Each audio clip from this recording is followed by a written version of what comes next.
It's a big deal to get asked to captain a sports team, especially if that team happens to be the Silver Ferns, and especially if it's a World Cup year.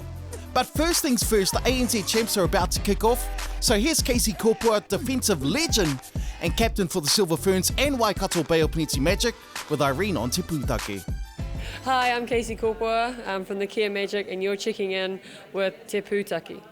You are a legend. Hey, I just want to say, girl, you look amazing in all your gears, and I really like your shoes. That's why I play for Magic, because you get a black dress. Cool. Makes you look slim. There you are, slim. Can we get a shot of his shoes, please? Oh, yes. So does that come with sponsorship, or do you go out and buy those, or what happens? No, Asics is my personal sponsor, so Wow. I'm very, very privileged and proud to wear shoes like this. That's so cool. So whenever they get new stuff in, you get to wear it. Yeah, I do. I get to try out all the new footwear and the clothing, and I wouldn't change for any other shoe. That is so cool. Hey, did you have a good summer, by the way? I did. I was in Rarotonga for my sister's wedding, so I loved it. Had a really good time, and then come back to New Zealand and get back to work. Hey, congrats on your captaincy with the Magic again. What is your tip to get yourself prepared to step on court season after season? Because you've been with these guys for a while. Yeah, I have gone from being that 17-year-old at the, just following everybody to being at the other end of the scale. I think for me it's just that being a part of a team. I love being a part of Kia Magic. It's a one-off team, and every team's different every year. But just going back and making those challenges, setting those goals, and when you do achieve them as a group, that's a good feeling. But I just love, representing myself, my family, and my friends out there. And you must love being in a leadership role as well, because you do it so well. What is a tip to making new players feel so welcome? Initially I was never been a captain before until I was captain of the Silver Ferns, so that was a very big shock for me. But what was that like? Yeah, it was very scary, because I never thought I'd be a captain ever. Really? Why not? No, well, I'm not really that sort of person. I don't know. I just never thought I would get the opportunity to do that. What's that sort of person? Like, why did you think, that's not me, I'll never do that? Well, I was a bit of a sheep, and you just follow and you do what everybody else does. But then when you get picked, the main reason they tell you they pick you is because of who you are.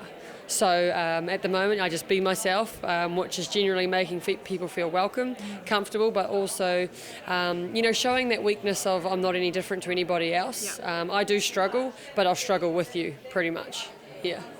What do you think your side has got that's going to give them the edge over the other teams with this ANZ Champs? Something that Julie and I talk about is just that hard work. So if you go out there and you do your best and you give it 100% and you can walk off saying that you've done that, then that's okay. It's not okay, but that's the best outcome that we can ask for. And just collectively doing that as a group. Which is something, some teams, and we do struggle sometimes too, to get all 7 or all 12 players on the same page. Yeah. So by doing that, then we should get the results that we want. Do you ever feel like the public don't buy that? I mean, when you play sport, that's the reality of it. But do you think sometimes the public don't get that? They don't sometimes, and they only see that 60 minutes that they see on court. So they don't see, what happens during the week or afterwards or in people's lives. So sometimes you can be a bit judged by that, but at the end of the day, we don't really buy into that. We just stick to what we're doing and where we're heading. Yeah, that's cool. And the most capped New Zealand captain ever with the Ferns. When you're a professional athlete, do you ever get a break? I think for me, just having that balance is really important, and some people, I guess, once you get older, you figure out that balance. And for me, it is you need to have that breaks. You need to have the breaks and make sure that you are refreshed and you're fizzing and you're excited to be at netball. If you don't, if you're not excited to play the game, then you shouldn't be there. That's the way that we see it. You have fun, you enjoy it, and you're there to win. And if you don't have that feeling, then see you later. Have you ever started a season without it, but it's come as you get going? No, I have it at the beginning of every season. Wow. You just know it's a massive season, so you don't want to, get peaked too soon. Yeah. But making sure that when you turn up, you want to turn up to trainings and you're making a difference for your team. Yeah. And I hate to be stink and ask about your injury. Sure. But What is a key tip for our young athletes who have had a full-on injury and are just building their confidence up to come back? What would you say? What's been helping you? The support network. My husband he's been massive during this, last 4.5 months.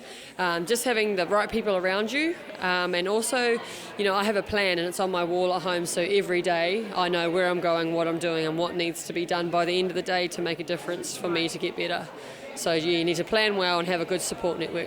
So when you say support people around you, do you mean professional people like physios? No, It's just general people, just like general. cooking a meal? Parents, my mum and dad, my husband, my family and my team. Like I say, people see you on TV and that's all they see, but they don't see what you're doing, if you're struggling, the tears, everything else that goes with it. But those are the things that are most important to me, and just keep to your the people that are close to you. What do you think the key is going to be this year for winning the ANZ Champs? Because there's been a few changes and stuff. It sounds pretty basic, Yeah. but hey. It does sound basic. No, but we need to score. Yeah. We need to put the ball through the hoop. Oh, okay, right. But we also, everybody can get flash and carried away with the game, but we actually just generally need to pass and catch and put the ball through the hoop. Okay. If there was one thing that would stop that happening, what's it likely to be?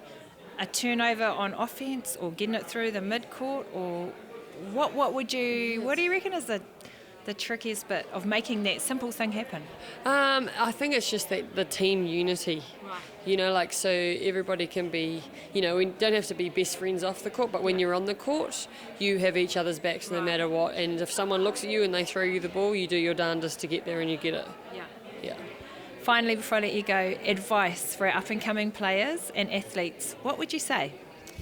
Be yourself, but also you need to put in the hard work. You won't get any rewards or that satisfaction if you don't put in the hard work. Okay, and I lied, I got one last question. Sorry, I just thought Oh, of it yeah. then. No.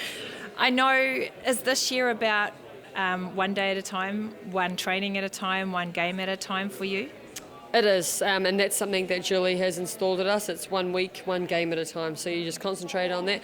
Obviously, we know where we're going and what we're doing for the next, till June or July, but you just take it 1 week at a time.